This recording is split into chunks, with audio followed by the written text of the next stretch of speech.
চোৱা এলুমিনিয়ামৰ কক্ষপথত মুঠ কেইটা ইলেক্ট্ৰন থাকে 13টা ইলেক্ট্ৰন থাকে অক্সিজেনৰ কক্ষপথত কেইটা ইলেক্ট্ৰন থাকে মুঠ 8টা ইলেক্ট্ৰন থাকে আৰু ক্লৰিনৰ কক্ষপথত কেইটা ইলেক্ট্ৰন থাকে 17টা ইলেক্ট্ৰন থাকে গতিকে তুমি যদি চোৱা ইয়াৰ কক্ষপথবিলাকৰ প্ৰথমটো কক্ষপথত নিয়মমতে দুটা ইলেক্ট্ৰন থাকিব লাগে তেতিয়াহ'লে তুমি দুটা ইলেক্ট্ৰন যদি প্ৰথমটো কক্ষপথত ৰাখিলা তেতিয়াহ'লে 13ৰ পৰা তুমি 2 মাইনাস কৰি দিলে তোমাৰ 11টা ইলেক্ট্ৰন থাকি গ'ল তেতিয়াহ'লে তাৰ পিছৰটো কক্ষপথত তুমি 8টা ইলেক্ট্ৰন ৰাখিব পাৰিবা 8টা ইলেক্ট্ৰন ৰখাৰ পিছত ইয়াত তুমি 11 - 8 মানে তুমি আৰু কেইটা ইলেক্ট্ৰন থাকিলে ইয়াত তোমাৰ থাকিলে 3টা ইলেক্ট্ৰন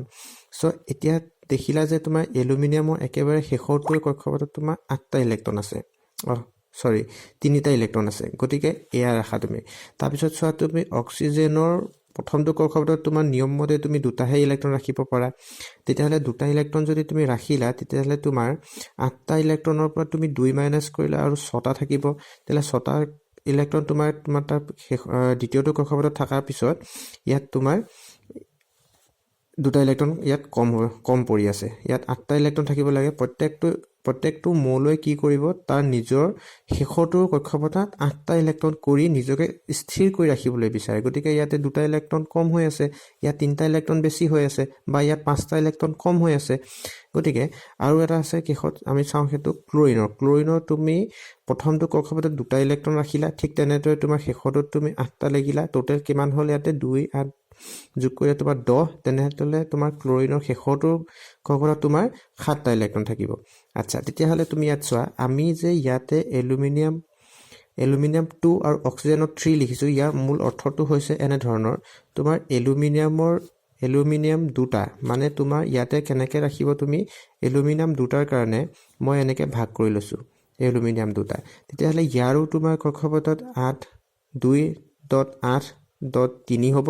আৰু ইয়াৰো তোমাৰ 2.8.3 এনেকৈ দুইটাৰ একেধৰণে থাকিব তেতিয়াহ'লে অক্সিজেন ইয়াতে 3টা কি কাৰণে দৰকাৰ পৰিছে তুমি চোৱা অক্সিজেনৰ কক্ষপথত কেইটা ইলেক্ট্ৰন থাকে অক্সিজেনৰ কক্ষপথত তোমাৰ 3টা আছে মই 3টা ইয়াতে ভাগ কৰি লৈছো এনেকৈ ঠিক আছে তেতিয়াহ'লে 3টা মৌলৰ কাৰণে তুমি চোৱা 2.6 আৰু 2.6 এতিয়া চোৱা এতিয়া তোমাৰ ইয়াত তোমাৰ থকা 3টা ইলেক্ট্ৰন আৰু ইয়াত থকা তোমাৰ 3টা ইলেক্ট্ৰন এই 3টা ইলেক্ট্ৰনক যদি মই যোগ কৰোঁ 3 যোগ 3 তোমাৰ কেইটা ইলেক্ট্ৰন পালা তুমি 6টা ইলেক্ট্ৰন পালা আৰু এই 6টা ইলেক্ট্ৰনক যদি মই এতিয়া দুটাকে ভাগ কৰি লওঁ দুটাকে মই যদি দুটাকে মই এনেকৈ ভাগ কৰি লওঁ আৰু মই প্ৰত্যেককে দি দিওঁ অক্সিজেন এটা ল'লে এইটো মই অক্সিজেন প্ৰথমটোক দিলোঁ এইটো মই অক্সিজেন ইয়াক মই দুটা দিলোঁ ই 8টা হৈ গ'ল আৰু ইয়াকো মই দুটা দিলোঁ তেতিয়াহ'লে চোৱা এই দুটা ইলেক্ট্ৰন এই অক্সিজেনৰ মৌলকেইটাই লৈ নিজকে কি কৰিলে ই নিজকে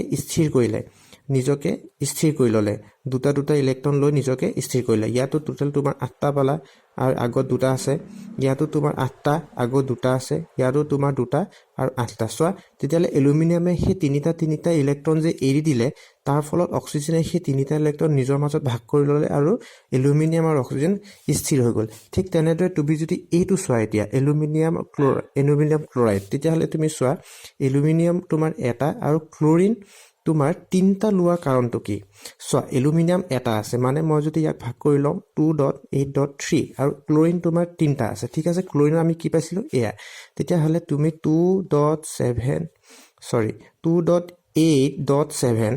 আৰু এটা ক্লৰিন আছে তোমাৰ 2.8.7 আৰু এটা ক্লৰিন আছে তোমাৰ 2.8.7 তেতিয়াহ'লে চোৱা তুমি এতিয়া এই যে ক্লৰিনৰ যে এটা ইলেক্ট্ৰন কম হৈ আছে নিজকে স্থিৰ কৰিবৰ কাৰণে কি কৰিলে এলুমিনিয়ামৰ পৰা এই 3টা ইলেক্ট্ৰন এটা কৰি লৈ তোমাৰ ক্লৰিনে কি কৰিলে নিজৰ মাজত ভগাই ল'লে এনেকৈ এটা ইয়াক দিলে আৰু এটা ইয়াক দিলে ইয়াত দিয়াৰ পিছত চোৱা এই 3টা ইলেক্ট্ৰনটো গুচি গ'ল তেতিয়াহ'লে চোৱা তুমি এলুমিনিয়াম তোমাৰ স্থিৰ হৈ গ'ল পিছৰটো কক্ষপথত মানে একেবাৰে শেষৰ কক্ষপথত তোমাৰ 8টা ইলেক্ট্ৰন আছে মানে ই স্থিৰ আৰু ই এটা ইলেক্ট্ৰন লৈ পেলাই ই কি হৈ গ'ল ইও স্থিৰ হৈ গ'ল কাৰণ শেষৰটো কক্ষপথত যদি 8টা ইলেক্ট্ৰন থাকে তেতিয়াহ'লে সকলোবোৰ মৌল স্থিৰ হৈ যায় তেতিয়াহ'লে ইয়াতো 8টা হৈ গ'ল তেতিয়াহ'লে ইউ স্থিৰ হৈ গ'ল আৰু ইও স্থিৰ হৈ গ'ল ঠিক তেনেদৰে সেইকাৰণে আমি ইয়াতে দেখিছোঁ যে এলুমিনিয়াম আৰু এলুমিনিয়ামৰ লগত যদি তুমি এটা ক্লৰিন তুমি লগ লগাব বিচাৰা তেতিয়াহ'লে এই বিক্ৰিয়া নঘটিব কিন্তু তুমি এলুমিনিয়ামৰ লগত 3টা ক্লৰিন লগ লগালেহে এই বিক্ৰিয়াটোৰ ফলত তোমাৰ এলুমিনিয়াম আৰু ক্লৰিন লগ লাগি এটা লৱণ সৃষ্টি কৰিব ঠিক আছে